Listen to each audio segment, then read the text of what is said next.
बच्चों आज हम लोग करेंगे प्रतिशत, जिसको आप बोलते हैं परसेंटेज। मोस्ट इम्पॉर्टेंट क्वेश्चन इसके हल करेंगे और इसको हम विशेष ट्रिक से लगाएंगे ताकि आपको अधिक कैलकुलेशन नहीं करनी पड़ेगी। तो बिना देरी किए हुए शुरू करते हैं क्वेश्चन नंबर 1 और चैनल सब्सक्राइब आप लोग अवश्य कर लें। देखिए पहला क्वेश्चन आपका लिखा हुआ है कि 5,000 रुपये का 10% से 3 वर्ष का साधारण ब्याज ज्ञात करो। ये आपके ऑप्शन है, इनमें से कोई एक ऑप्शन आपका सही है। तो जैसे लिखा 5,000 रुपया, तो यह आपका क्या हो गया? मूलधन। मूलधन को पी अक्षर से दिखाते हैं, पी का मतलब प्रिंसिपल। यह आपकी 10% दर है।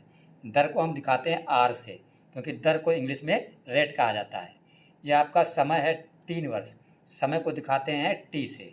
हमें क्या ज्ञात करना है? साधारण ब्याज।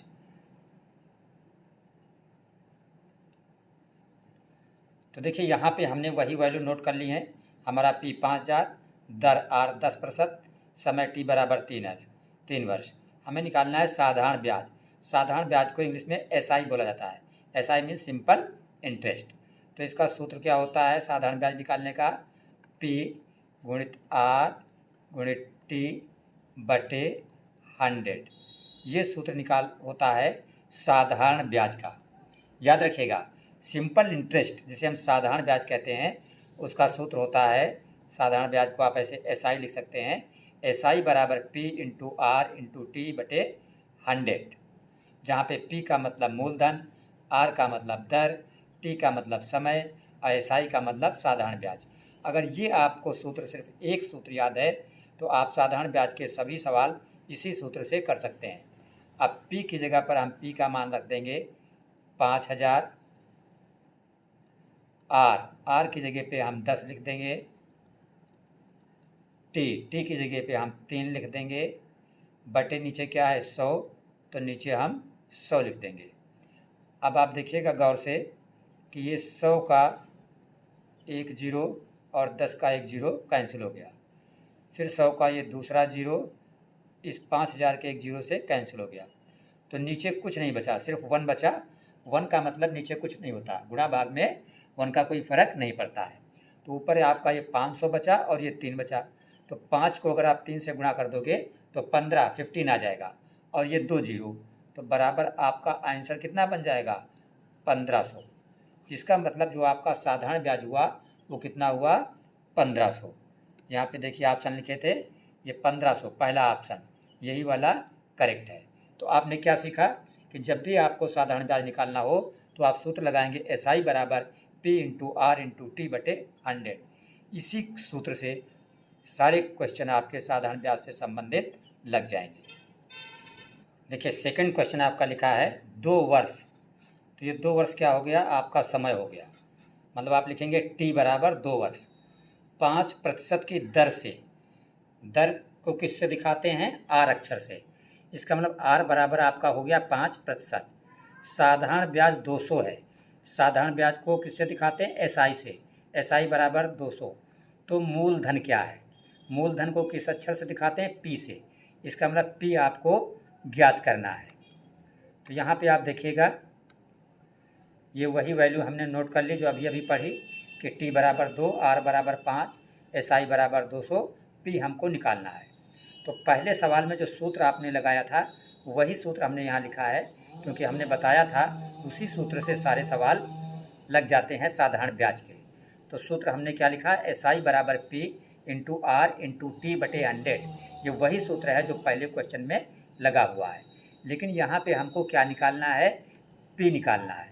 तो पी निकालना है तो पी को हम इसी जगह रोक लेंगे, और बाकी जितना है इधर दाहिनी तरफ क्या है?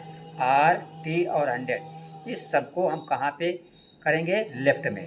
तो लेफ़्ट में क्या है? एसआई। तो हमने लिखा एसआई, ये 100 जब इधर जाएगा तिरछा गुणा में तो 100 कहाँ पे पहुँचेगा? ऊपर पहुँचेगा। ठीक है, 100 इधर पहुँच गया। अब क्या बचा? आर और टी। तो आर और टी जब हटाएंगे तो चूंकि ये गुणा में है तो ये इधर बटे में आ जाएगा। तो ये आर और टी कहाँ पहुँच गया?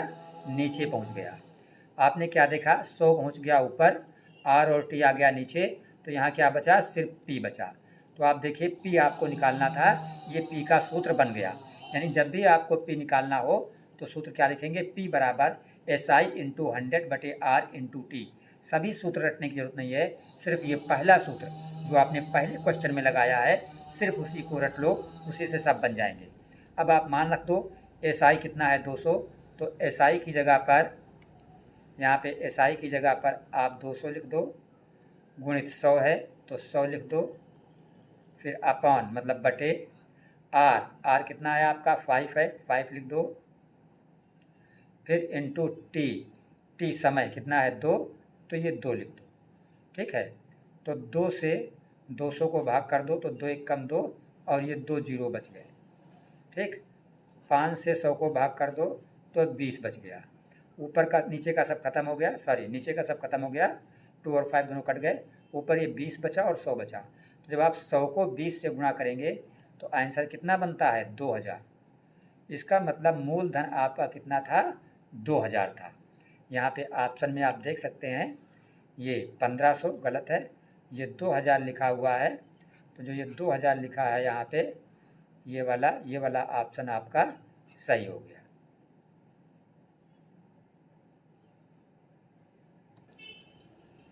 आपका तीसरा क्वेश्चन लिखा हुआ है कि 150 ग्राम जो है ये 3 किलोग्राम का कितने प्रतिशत है।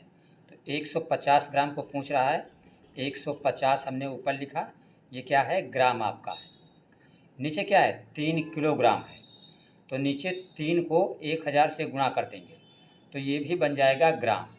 क्यों? क्योंकि अगर ऊपर ग्राम है तो नीचे भी ग्राम ही होना चाहिए।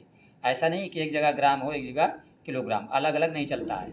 ऊपर ग्राम तो नीचे भी ग्राम, और 1 किलोग्राम में 1000 ग्राम होता है, इसलिए 3 में हो गया कितने ग्राम 3000 ग्राम। वही हमने लिख दिया 3 गुणित 1000।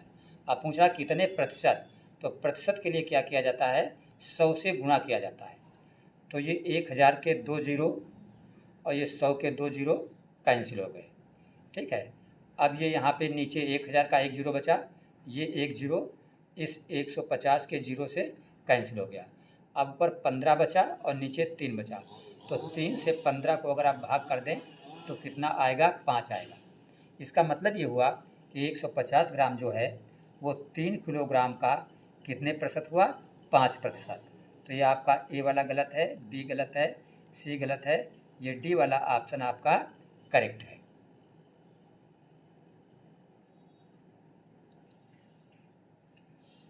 आपका क्वेश्चन नंबर 4 है, लिखा है संख्या 24 जो है ये 120 का कितने प्रतिशत है। तो ऊपर आप 24 लिखेंगे, नीचे 120 लिखेंगे और प्रतिशत के लिए क्या करेंगे 100 से गुणा कर देंगे। तो 100 का 1 जीरो और 120 का जीरो काट देंगे। अब नीचे 12 है और ऊपर 24, तो 12 एक कम 12 और 12 दूना 24, नीचे का सब खत्म हो गया, 120 नीचे था तो ये 10 बचा, ये 2 बचा, 10 दूना कितना हो गया 20। तो आपका आंसर आ गया 20। तो 10% गलत है, ये 20% बी वाला ये आपका सही ऑप्शन है। संख्या 24 जो है 120 का कितने प्रतिशत है 20%।